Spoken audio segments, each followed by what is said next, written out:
The Russian President Vladimir Putin has brokered a new peace deal between Armenia and Azerbaijan to end the 6 weeks of fighting in Nagorno-Karabakh.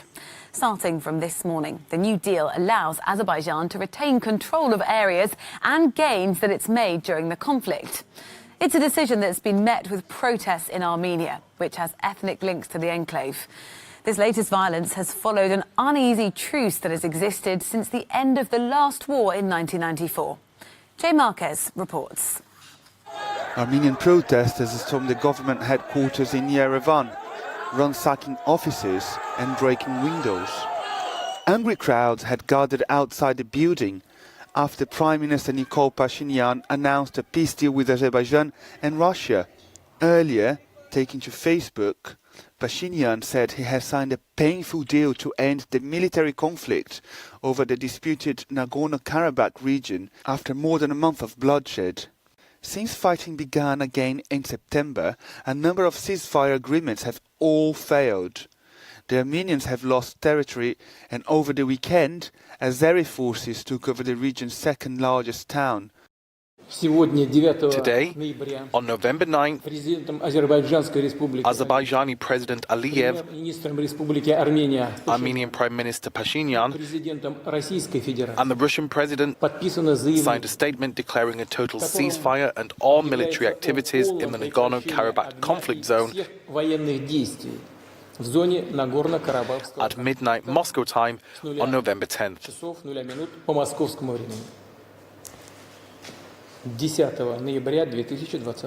Under the new agreement, Azerbaijan will hold on to areas of Nagorno-Karabakh that it has taken during the conflict. Armenia has also agreed to withdraw from several other adjacent areas over the next few weeks. Putin has also said that Russian peacekeepers would be deployed to patrol front lines. Jay Marquez, Euronews. Well, the enclave of Nagorno-Karabakh has been under control of ethnic Armenian forces backed by Armenia. The two sides will retain areas already under their control. But Armenians will have to turn over the Lachin region, which holds the main road leading from Nagorno-Karabakh to Armenia. The road, called the Lachin Corridor, will remain open, and nearly 2,000 Russian peacekeepers are being sent to protect it.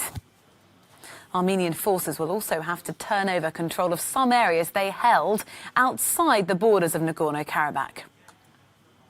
There's been a fragile truce in place between Armenia and Azerbaijan for nearly 30 years. But as our executive producer Andrew Lebentz reports, a new peace deal may not mean the end of decades-long hostilities. The dispute over Nagorno-Karabakh dates back to the 1990s. Armenia and Azerbaijan fought a 2-year war that was followed by an uneasy truce, but no formal end of hostilities. The latest 6 weeks of violence erupted as tension flared over the line of contact established after that war. Turkey was quick to throw its support behind Azerbaijan. The enclave is contained wholly within the internationally recognized borders of Azerbaijan, but its population is largely comprised of ethnic Armenians. There were several international attempts to broker a ceasefire, but they were all short-lived. Remote drones and heavy artillery became enduring images of the front lines. At the height of the fighting, the Azeri president spoke exclusively to Euronews. Ceasefire cannot be achieved unilaterally. It must be a bilateral decision, and also it must be implemented on the ground. As you know, Armenia attacked us on the 27th of September, attacking our military positions and damaging our infrastructure. But the Armenian Prime Minister rejected those claims and accused the Azeris of ethnic cleansing in the region. Today, the international media and amongst the international community, there is sufficient information Armenia and Karabakh could not start this war for the simple reason that we have no military tasks to accomplish here. The task we have is a political one. Our only purpose is to protect the Armenian people from another genocide. The strategic city of Shusha, which is known as Shushi in Armenia, has become a recent flashpoint. It's estimated the fighting has led to the deaths of more than 1,000 people on each side. Many more have been forced from their homes. And while the Putin peace plan may end the recent violence, it won't restore the lives and homes lost or satisfy either side. And it will once again leave a fragile peace between two long-term enemies. Andrew Lebentz, Euronews. Well, let's go to Moscow to find out more, to speak to our correspondent Galina Polinskaya. Morning to you, Galina. So why is Mr. Putin interested in this particular matter? What significance does the region have, as far as he's concerned, for Russia? Good morning, Rosie. Well, this deal is considered to be a great personal victory of Vladimir Putin. The Russian president has announced the details of the agreement himself in a recorded statement. And this deal allows Russia to show that it still plays a role of the key player, main arbiter in this region, which it considers to be some kind of backyard, a sphere of its geopolitical influence. Russia has been selling weapons to both Armenia and Azerbaijan. Russia has a military base in Armenia, and they're both together in the Moscow-led military treaty.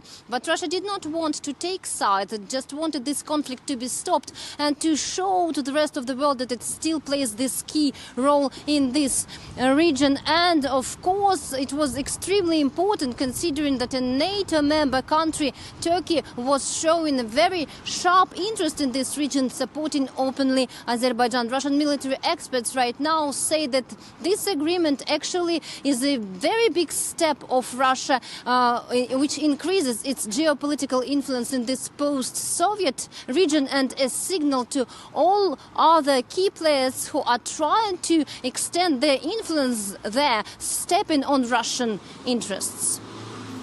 You know, Galina, over the last few weeks there have been several attempts at humanitarian ceasefires, none of which have been successful. How might this be different? Exactly, the ceasefire was